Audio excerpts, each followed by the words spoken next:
Shalom, selamat pagi. Marilah kita mendengarkan renungan pagi dari buku Bersama Allah di Waktu Fajar, karya Ellen G. White.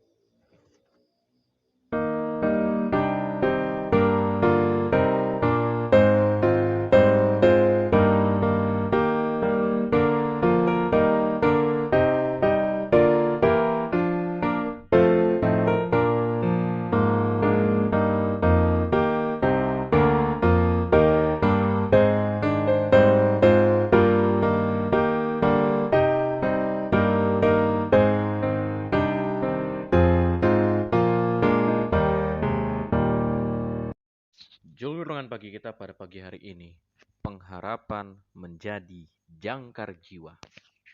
Ayat inti kita terdapat di dalam kitab Ibrani 6 ayat 19. Pengharapan itu adalah sauh yang kuat dan aman bagi jiwa kita yang telah dilabuhkan sampai ke belakang tabir. Kita berdoa. Bapa kami dalam surga, terima kasih atas berkat-Mu kepada kami. Sehingga pada saat ini ya Tuhan, kami siap untuk mendengarkan firman-Mu. Besertalah kepada kami ya Tuhan, sehingga kami dapat mengerti bagaimana Engkau memberikan kepada kami pengharapan. Kami serahkan kehidupan kami. Dalam nama Yesus Kristus kami berdoa. Amin. Benar bahwa kekecewaan akan datang dan kita harus bersedia menghadapi kesengsaraan. Tetapi kita harus percaya segalanya, besar dan kecil, kepada Tuhan. Dia tidak menjadi bingung dengan banyaknya keluhan kita atau dikuasai oleh beban hidup kita. Penjagaannya meluas ke setiap rumah tangga dan melingkari setiap individu. Dia peduli dengan semua urusan dan kesedihan kita. Dia menandai setiap air mata. Dia tersentuh saat kita merasa lemah.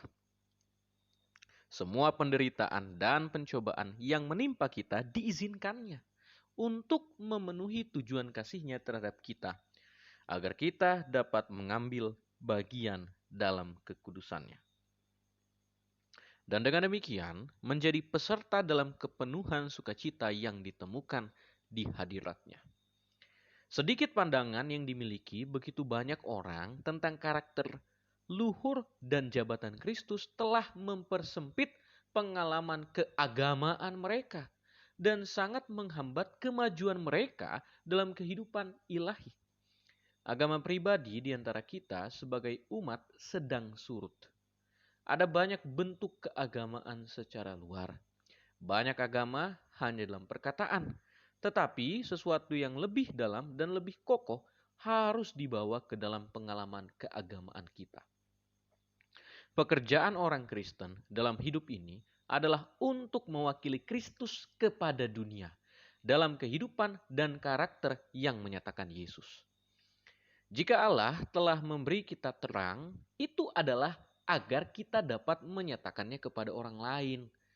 Namun dibandingkan dengan terang yang telah kita terima dan kesempatan serta hak istimewa yang diberikan kepada kita, hati orang banyak, hasil kerja kita sejauh ini terlalu kecil. Kita harus menyelidiki kitab suci dengan rajin, dengan penuh doa. Pemahaman kita harus dihidupkan oleh Roh Kudus dan hati kita harus diangkat kepada Tuhan dalam iman dan pengharapan serta ujian yang berkelanjutan. Testimonis jilid 5 halaman 742 sampai 744. Pada pagi hari ini kita belajar bahwa pengharapan yang menjadi jangkar daripada jiwa kita.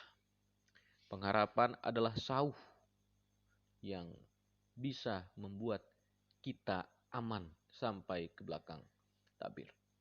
Kita lihat di sini bahwa mungkin akan terjadi kekecewaan di dalam kehidupan kita. Oleh karena ada kesusahan-kesusahan yang kian hari dapat mengganggu hidup kita. Tapi di dalam kesengsaraan, kesusahan, pencobaan, ujian itu, kita harus percaya kepada Tuhan. Dialah yang akan membantu kita melewati segala masalah kehidupan kita. Tuhan selalu peduli terhadap segala masalah kita. Entah itu kecil ataupun besar. Kita harus paham juga di sini bahwa Tuhan selalu menjaga kita, menjaga rumah tangga kita, dan selalu melindungi kita daripada segala masalah yang kita alami. Dia peduli. Bahkan air mata kita, dia tahu. Dia paham kesedihan kita yang terberat. Dia paham bagaimana menyelesaikan masalah kita. Dan pada saat ini, oleh karena kita yang sudah menerima segala kebaikan Tuhan melalui masalah kehidupan kita, kita pun juga harus membagikannya kepada orang lain. Kita harus memberitahukan tentang kehidupan kita kepada orang lain. Kehidupan kita yang penuh masalah, Tuhan bantu kita. Kita harus bekerja. Kita harus mewakili Kristus kepada dunia melalui karakter, tabiat kita, sifat kita tunjukkan kepada orang lain. Oleh karena itu, kiranya kita dapat memahami bahwa Yesus Kristus adalah pemberi harapan itu dalam kehidupan kita yang sulit, dan kita pun harus membagikannya kepada orang lain. Dan juga jangan lupa, kita harus juga membaca Alkitab dengan rajin, memahami Alkitab dengan rajin, dengan berdoa, dengan meminta kuasa Roh Kudus menguasai kehidupan kita setiap hari. Kita berdoa. Bapa kami dalam surga, di pagi hari ini Tuhan, kami belajar bahwa Engkau memberikan kepada kami pengharapan bagaikan sauh, bagaikan jangkar, di mana kami dapat menambatkannya padamu, sehingga kehidupan kami yang sulit dapat lebih mudah dengan bersama-sama dengan Engkau ya Tuhan. Dan pada saat ini ya Tuhan, jadikan juga kami supaya menjadi anak-Mu yang dapat menuruti firman-Mu dan menjadi terang bagi orang sekitar kami yang belum mengenal siapa Engkau. Kami serahkan kehidupan kami. Dalam nama Yesus Kristus kami berdoa. Amin. Kiranya Tuhan memberkati kita sepanjang hari bekerja kita. Amin.